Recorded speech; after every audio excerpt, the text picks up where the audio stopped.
sou o Vilto Reis e hoje nós vamos conversar sobre nomes aqui na série A Arte da Ficção, baseada nesse livro do David Lloyd. Se você já vem acompanhando, sabe que a cada vídeo nós comentamos um capítulo deste vídeo e depois continuamos discutindo nos comentários.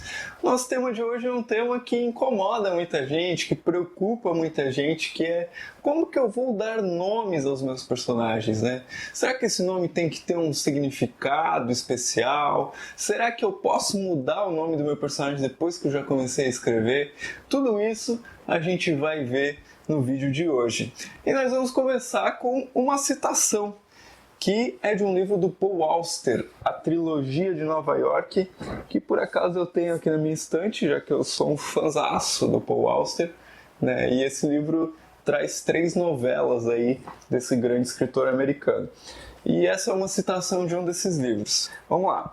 Nesse caso, prazer em conhecê-lo, disse ele. Meu nome é Kim. Ah! Exclamou Stillman pensativo enquanto acenava com a cabeça. Kim? É, Kim, Q-U-I-N-N. Entendo, sim, entendo. Kim, sim, muito interessante. Kim, uma palavra muito ressonante, rima com rim, não é? Isso mesmo, rim. E também com fim, se não estou enganado. Não está. E também com gin, escrito com M, ou gin, escrito com N, correto? Corretíssimo. Muito interessante. Vejo muitas possibilidades interessantes para essa palavra.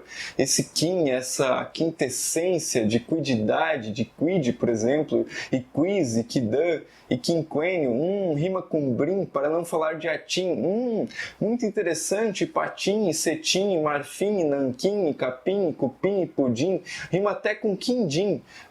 Se o senhor falar do jeito certo, rima com ruim. Muito interessante. Gosto demais do seu nome, Sr. Kim. Ele aponta em várias direções ao mesmo tempo.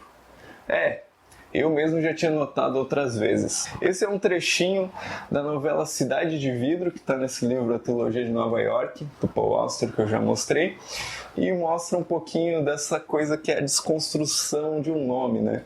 Já que esse livro é um livro que trabalha, a gente vai falar um pouquinho depois, né, melhor sobre isso, mas é um livro que trabalha sobre a desconstrução da palavra, do seu significado, né? Como se fossem duas coisas paralelas. Bem interessante. Para falar de nomes, a gente tem que começar falando um pouquinho de semiótica. E eu não sou nenhum especialista em Saussure e outros teóricos aí da semiótica, mas a gente pode dar uma passada para entender um pouquinho da questão da palavra. Eu poderia falar de linguística também, que eu não sou um especialista, então eu não vou me deter nesse ponto, mas a gente pode questionar essa questão da palavra. E o David Lloyd, nesse livro, começa dizendo que pro estruturalismo, que é uma linha de pensamento, a palavra, né, eles chamam de arbitrariedade do signo, a palavra ela não tem exatamente relação com o seu significado. E é uma coisa em que o Shakespeare antecipou o Saussure em 3 séculos, né, quando ele diz que a rosa teria o mesmo perfume se fosse chamada de outro nome. Então isso nos leva a pensar, né? Será que o meu personagem seria o mesmo personagem se ele fosse chamado de outro nome? É um ponto aí que a gente pode se questionar. O David Lloyd vai dizer que em um romance, uma história de ficção, os nomes nunca são por acasos. E aí ele cita o exemplo, né? Escritores cômicos, por exemplo, eles podem pensar em nomes exagerados, né? Tipo, Pedro Grande. Daí vai ver o personagem é um anão. Tipo, né, isso é um pouco bullying, né, mas ok. Mas é só um exemplo para essa questão de esse lado cômico, o lado do exagerado, né?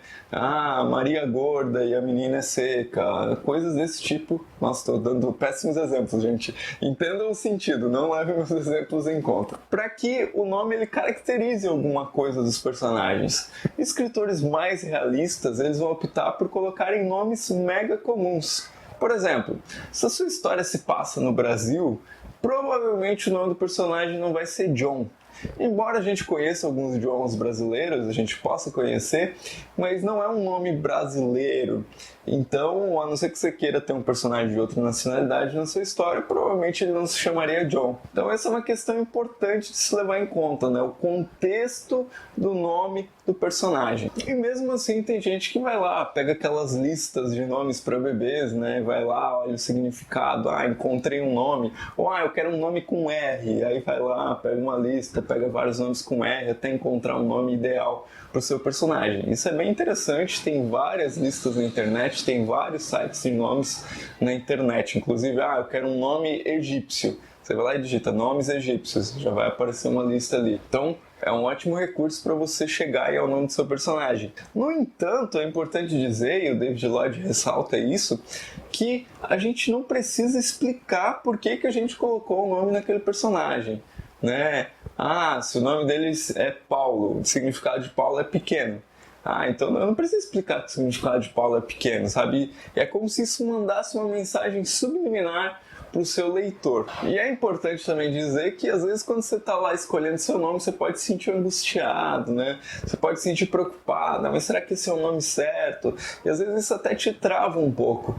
Mas é importante, essa parte do planejamento de uma história é fundamental. Embora eu possa discordar um pouco disso, né, mas David Lloyd diz que mudar o nome de um personagem quando você já está escrevendo sobre ele parece jogar a história no abismo, né?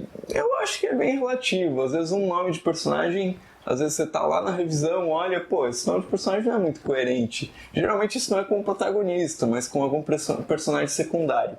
Então pode sim mudar, porque você é o dono da sua história. Então fique à vontade para escolher nomes, para mudar, para pesquisar. Isso é importante na parte de criar uma história. E a citação da novela Cidade de Vidro, que a gente leu ali um trechinho do Paul Auster, ela não está ali por acaso aqui nesse contexto de nomes que a gente está falando. E a citação da novela Cidade de Vidro do Paul Auster não está ali por acaso. Porque o King ele é um personagem que ele escreve sob o pseudônimo de William Wilson e publica romances policiais populares. E a situação do livro ele se envolve numa história que é similar a um romance policial.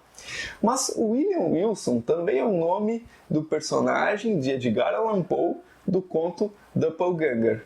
Então olha só como é interessante essa questão, né? A gente tem várias facetas aí, várias camadas dentro de uma história só para poder escolher um nome, como é que esse cara ele se descreve com outro nome, quem é ele na realidade, quem ele gostaria de ser, que são alguns dos temas dessa história. E o Stillman, que é esse outro personagem que o King conhece, ele desconstrói o nome King de tal forma que parece que não importa o que significa King, que isso não é mais uma chave de interpretação aí para a história por parte do leitor.